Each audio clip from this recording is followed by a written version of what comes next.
18 তারিখ রাতে আমি ইস্তাম্বুলে হোটেলে ফিরে ছবি দেখলাম ফেসবুকে ছায়ানটের ভাঙচুরের। একটা ছবিতে চোখ আটকায় গেল। ওয়াহিদুল হকের ছবিতে ধারালো কিছুতে আঘাত করিয়া মাটিতে ফেলে দেওয়া হয়েছে। এই মানুষটার স্নেহ প্রশ্রয়ে আমি বড় হয়েছি। সেই কৈশোরে তার হাত ধরে কত শহর ঘুরছি তার ঠিকানা নাই। আমার বাবার বন্ধু সঙ্গীত গুরু ওয়াহিদুল হক, আপনারা বুঝতে পারতেছেন আমি ঢাকায় থাকলে ওই ছবিটা অন্তত বুক দিয়ে আগলাইতাম। ছাত্র ইউনিয়ন সিপিবিআর ওয়াহিদুল হকের লেসপেন্সার হওয়ার কারণে ছায়ানটের এই ঘটনা এক বিচিত্র অনুভূতির সামনে এনে আমাকে ফেলছে। পাকিস্তান আন্দোলন করা বাঙালি মুসলমানদের ছেলেরা যখন পাকিস্তান ভাঙ্গা বাংলাদেশ রাষ্ট্রের জন্ম দিল, সেই সময় বাবা একই সাথে সুখ আর দুঃখের অনুভব করছিল। আমি সেই অনুভূতির মুখোমুখি হয়েছি। ছায়ানট নিয়ে আলোচনাটা সূক্ষ্ম এবং জটিল। আশা করি বিষয়টা একটু মনোযোগ দিয়ে শুনবেন। আমাদের জানা দরকার যে ছায়ানট কেন এই আক্রমণের শিকার হইল, ছায়ানটের বিরুদ্ধে কেন বাংলাদেশের সাধারণ মানুষ বিলা হইল। অনেক প্রশ্নের জবাব পাবেন। আমি নিজে ছায়ানটকে বাংলাদেশে ভারতীয় কালচারাল অ্যাসেট হিসেবে চিহ্নিত করছি, কোনো সন্দেহ নাই। কেন করছি সেটা আমি হয়তো পরিষ্কারভাবে ব্যাখ্যা করিনি। আজকে সেই ব্যাখ্যাটাও আপনারা পাইবেন। আসেন আল্লাহর নামে শুরু করি। ওয়াহিদুল হককে আমি ওয়াহিদ কাকু বলে ডাকতাম। আমার সাথে ওয়াহিদ কাকুর সম্পর্ক ওনার মৃত্যু পর্যন্ত অক্ষুণ্ণ ছিল। টকঝাল মিষ্টি সেই সম্পর্ককে এখন আমি মিস করি। ওনার মৃত্যুর পরে আমি ফেসবুকে একটা নোট আকারে লেখা লিখছিলাম, ওয়াহিদুল হক তারুণ্যের শুভবোধনের ঋত্বিক। আমি জানি না ওই লেখাটা আমি আর খুঁজে পেলাম না। কারো কাছে যদি থাকে আমার একটু খোঁজ দিয়েন। আমার জীবনে যে বিচিত্র অভিজ্ঞতা হয়েছে, অসংখ্য মানুষের সাথে মিশছি, সেই কারণেই ভাঙ্গু সেকুলারদের কালচারাল আর পলিটিক্যাল স্ফেয়ারের অন্দরবহনের খবর আমি জানি, ক্রিটিক্যালি অ্যানালাইজ করতে পারি। তার কারণ ওই ক্ষুদ্রকাল থেকে আমার এই ওরিয়েন্টেশনের সাথে আমি যুক্ত। এই কারণে আমি জানি ঠিক কোথায় ওদের উইক পয়েন্ট আর কোথায় তাদের শক্তির দিক। তবে আমি যেহেতু গান গাইতে পারতাম না, আমি তো অসুর, মানে সুর নাই আর কি। আমি রবীন্দ্রনাথের লেখা বুঝতে চাইতাম, তার জ্ঞানতাত্ত্বিক উৎস খোঁজার চেষ্টা করতাম। জ্ঞানতত্ত্ব মানে হইতেছে আমি যেটাকে সত্য জ্ঞান বলে মানতেছি সেটা আসতেছে কোন জায়গা থেকে। এই জায়গাগুলোকে বলা হয় জ্ঞানতাত্ত্বিক উৎস বা এপিস্টেমিক সোর্সেস। দর্শনের ভাষা মানে এই গানটা কি বুঝায়, মানে ধরেন তুই ফেলে এসেছিস কারে মন মন রে আমার, তাই জনম গেল শান্তি পেলি না রে মন মন রে আমার। অথবা ধরেন প্রাণ চায় চক্ষু না চায়, মরি একিতর দুস্তর লজ্জা, সুন্দর এসে ফিরে যায় তবে কার লাগে মিথ্যায় শয্যা। মুখে নাহি নিঃস্বরে ভাস, দহে অন্তরে নির্বাক বহ্নি, ওষ থেকে নিষ্ঠুর হাস, তব মর্মে যে ক্রন্দন তন্নি। মাল্য যে দংশিছে হায়, তবে শয্যা যে কণ্টক শয্যা, মিলন সমুদ্র বেলায় চির বিচ্ছেদ জর্জর মজ্জা। আহা কি মধুর! মনে করিছেন এটা প্রেম প্রীতির গান? জিনা জিনা ভাইজান, এটা অন্য জিনিস। আমার একটা বই আছে রবীন্দ্রনাথ অন্য আলোয়। রবীন্দ্রনাথের অনেক গানের অর্থ ওইখানে ব্যাখ্যা করেছি। একদিন দরকার হইলে যদি টাইম পাই তাহলে একটা এপিসোড করে ব্যাখ্যা করতে পারি গান ধরে ধরে এটা কি বুঝায়। তো এই গানের অর্থ আবিষ্কার করতে করতে, তার অন্তর্গত দর্শন খুঁজে বের করতে করতে একসময় আবিষ্কার করলাম রবীন্দ্রনাথ আসলে উপনিষদ। উপনিষদ মানে হিন্দুদের প্রধান ধর্মগ্রন্থ, তার একটা। উপনিষদের কন্টেম্পোরারি বা আধুনিক উপস্থাপনাই হইতেছে রবীন্দ্রনাথ। ওয়াহিদ কাকুর সাথে আলাপগুলা করতেই পারতাম না, আমাকে এই উপনিষদ আর রবীন্দ্রনাথ সংক্রান্ত আলাপগুলা করতেই দিতেন না। একদিন আমি বললাম যে কাকু, ওই যে যদি ঝড়েরও মেঘেরও মতো আমি ধাই চঞ্চল অন্তর, তবে দয়া করো হে ঈশ্বর। এই গানটা তো ঋগ্বেদের। যদে আমি প্রস্ফুরণ নিব ধৃতির নাম আদো আদ্রিবহ, এটার অনুবাদ। ওয়াহিদ কাকু ভীষণ রেগে উঠে বললেন, তুই আর একটা ঋগ্বেদের শ্লোক অনুবাদ করে গান লিখে আন, দেখি কেমনে পারিস। তো বেদ আর উপনিষদের সাথে রবীন্দ্রনাথের লেখার অদ্ভুত সাজুজ্যের কথা বললেই ওয়াহিদ কাকু এইভাবে চেতে যেতেন। আমি বলতাম, বুড়া চেতে কেন? পরে বলছি, ক্ষুদ্রকালে আমি রবীন্দ্রনাথের রাজনীতির গুরু উদ্দেশ্য খুব পরিষ্কারভাবে ধরে ফেলছিলাম। উপনিষদ ঋগ্বেদ পড়তে বাধা নেই, অবশ্যই বাধা নেই। নিশ্চয়ই জ্ঞান অর্জনের জন্য ধর্মগ্রন্থ পড়া উচিত, আলোচনা করা উচিত। আমি সবাইকে উৎসাহ দিই পড়তে সব ধর্মগ্রন্থই। কিন্তু সেটাকে রবীন্দ্রনাথের মুড়ায় পরিবেশনের উদ্দেশ্যটা কি? এইখানে আপনি ছায়ানট প্রতিষ্ঠার উদ্দেশ্য বুঝতে পারবেন। কি সেটা? উদ্দেশ্য হইতেছে এই যে ইন্ডিয়া চায় বাংলাদেশের মুসলমান ধর্মে মুসলমান থাকুক নামে, কিন্তু সে তার ইনার সেলফে, ভিতরে অন্তর্গতভাবে সে ধারণ করবে হিন্দু ওয়ার্ল্ড ভিউ, হিন্দু বিশ্বদৃষ্টি। আপনি দেখেন যারা রবীন্দ্র অনুরাগী তাদের মধ্যে আপনি মুসলমানদের সহজাত সাহস, শক্তিময়তা, অ্যাডভেঞ্চার প্রিয়তা, দুর্দমনীয় একরোখা মনোভাব খুঁজেই পাবেন না। তারা রাষ্ট্রের সার্বভৌমত্ব লুট হয়ে যাইতেছে, সেখানে সিল করে বেড়ায়, ফুল লতা পাতা নিয়ে বসে আছে, মনে মনে ভাবে বাংলাদেশ ভারতের একটা প্রদেশ হয়ে গেলে তো ভালোই। একজন গভীরভাবে প্র্যাকটিসিং মুসলমান একই সাথে গভীরভাবে রবীন্দ্র অনুরাগী আপনি খুঁজে পাবেন কিনা আমার খুব সন্দেহ আছে। খুব রেয়ার হয়তো খুঁজে পেতে পারেন, খুবই রেয়ার। রবীন্দ্রনাথকে বাংলাদেশের এলিটরা গ্রহণ করছে, সাধারণ মানুষ কখনোই গ্রহণ করেনি এই কারণেই। এই জন্যই এলিটরা ভারতমুখী, এই জন্যই এলিটরা ফ্যাসিবাদের খুঁটি।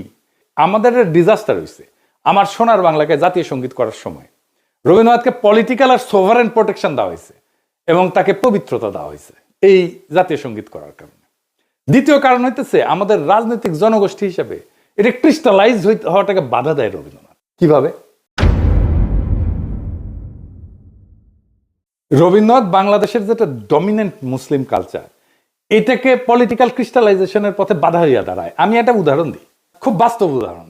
সারা দুনিয়ায় আপনার ইন্ডিয়ানরা দেখছেন না, যারা বাইরে থাকেন তারা দেখছেন ইন্ডিয়ানদেরকে, তাদের নানা পার্টি আছে, নানা দল আছে, কংগ্রেস আছে, সিপিএম আছে, বিজেপি আছে, এটা সেটা আছে, মেলা দল আছে, কিন্তু রাজনৈতিক মত পার্থক্য আছে। কিন্তু তা সত্ত্বেও ভারতের প্রশ্নে একটা রাষ্ট্র প্রশ্নে প্রবল হিন্দুত্ববাদ চলতেছে ভারতের। তারপরেও দেখেন মোদী ভারতীয় কমিউনিস্টদের সাথে ব্যক্তিগত সময় কাটায়, হাসি ঠাট্টা করে। আমরা পারি না কেন? আমরা কেন বিভক্ত? আমরা কেন রাজনৈতিক মত পার্থক্য সত্ত্বেও রাষ্ট্র সত্ত্বে এক হইতে পারি না? আমাদের রাষ্ট্র প্রশ্নে একটা হইতে রবীন্দ্রনাথ বাধা দেয়। রবীন্দ্রনাথ যে ওয়ার্ল্ড ভিউ, সেখানে মুসলমান থাকতে পারে না, থাকা সম্ভব না, রবীন্দ্রনাথের লেখালেখির মধ্যে নাই। তাই রবীন্দ্রনাথ প্রভাবিত আমাদের কল্পিত রাজনৈতিক জনগোষ্ঠীর মধ্যে দাড়ি টুপি পরা সাধারণ মুসলমান জায়গা করে নিতে পারে না। অবচেতনে আমাদের এলিটদের রবীন্দ্রনাথ ভাবতে শেখায় ওরা আমাদের মতো না, ওরা আদার। রবীন্দ্রনাথ ভারতে হিন্দু ধর্মকে ভালোবাসতে শেখায়, রবীন্দ্রনাথ বাংলাদেশে মুসলমানদের আদার করে ঘৃণা করতে শেখায়। আপনি একই সাথে উপনিষদ আর কোরআনের গ্লোবাল ভিউকে এক করতে পারবেন না।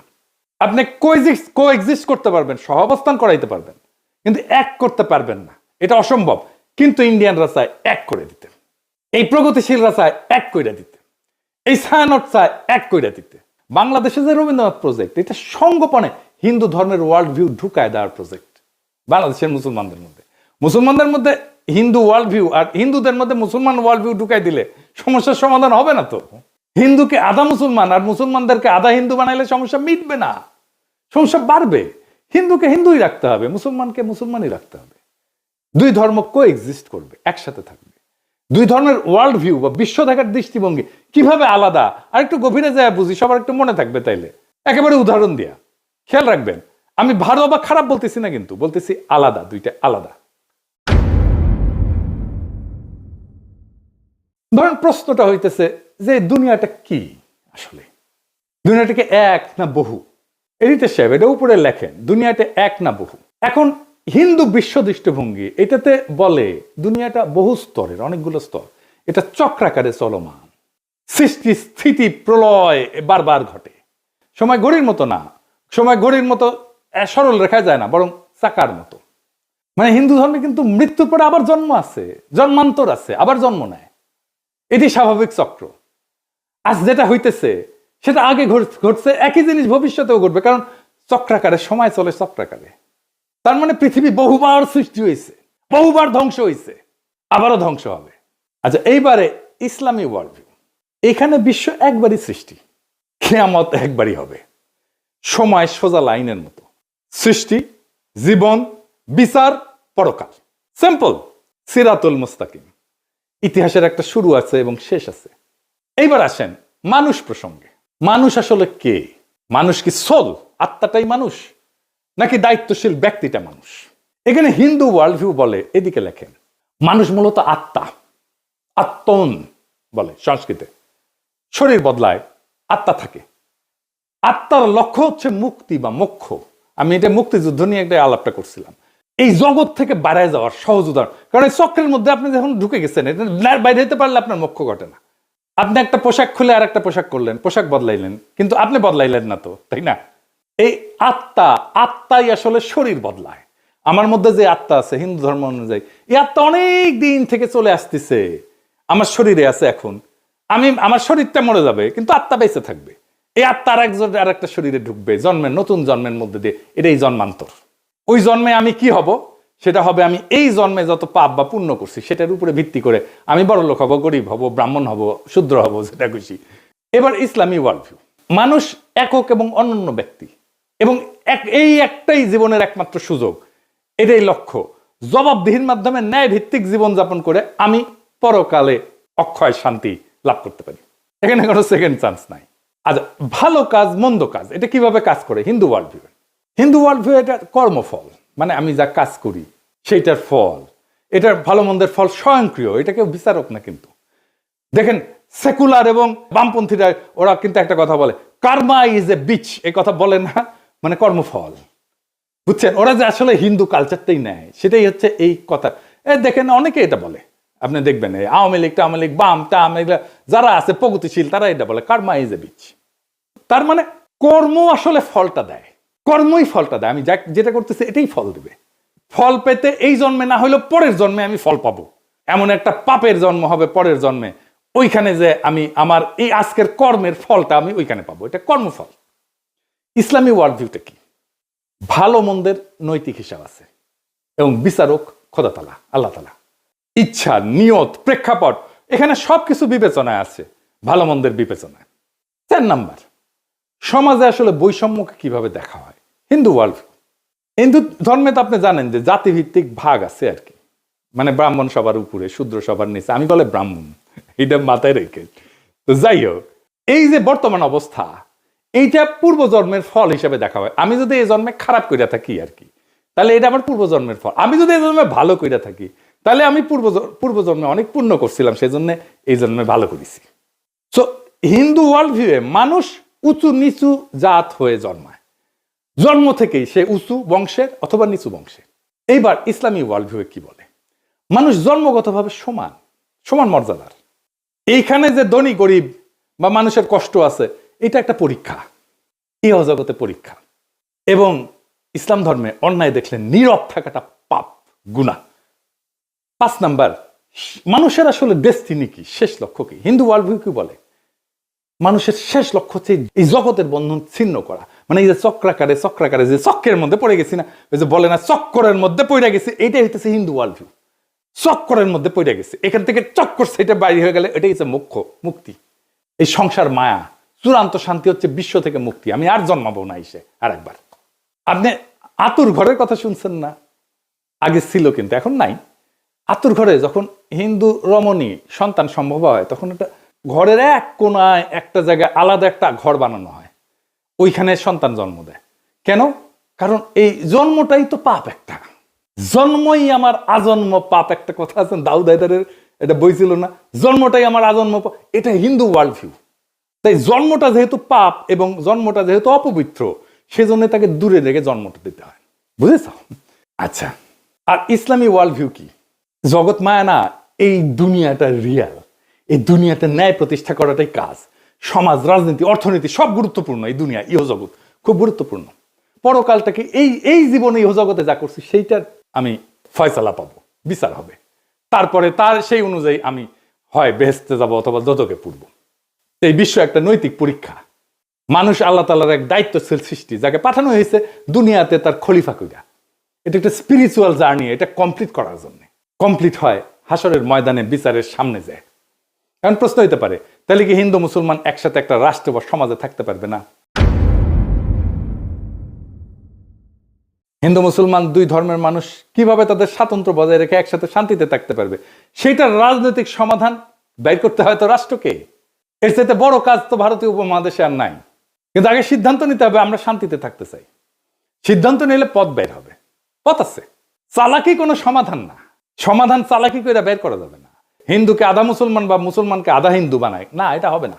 এইটা করতে থাকলে একটা অনিবার্য রক্তাক্ত সংঘাতের দিকে আমরা যেতে থাকবো, সমস্যার সমাধান করবে না, আর কঠিন জটিল সংকটের দিকে জাতিকে নিয়ে যাবে। শুধু জাতিকে না, ভারতীয় উপমহাদেশকে নিয়ে যাবে। কিভাবে সম্ভব? একটা ছোট্ট উদাহরণ দিয়ে বলি। দেখেন, আমরা যে ধর্মই পালন করি না কেন, রাস্তায় ট্রাফিকের লাল লাইট দেখলে তো সব ধর্মের মানুষ দাঁড়াই, তাই না? বিবাদ হইলে তো একই আদালতে যায় সব ধর্মের মানুষ ফয়সালার জন্য, তাই না? আমরা তো ভোট দিতে হইলে, নেতা নির্বাচন করতে হলে একই ভোট সেন্টারে যাই ভোট দিতে সব ধর্মের মানুষ, তাই না? এটাই নাগরিক হিসেবে একসাথে থাকা। নাগরিকত্বই আমাদেরকে একসাথে বাঁধবে। স্পিরিচুয়াল জার্নি না, আমার ওয়ার্ল্ড ভিউ না, আমার নাগরিকত্ব।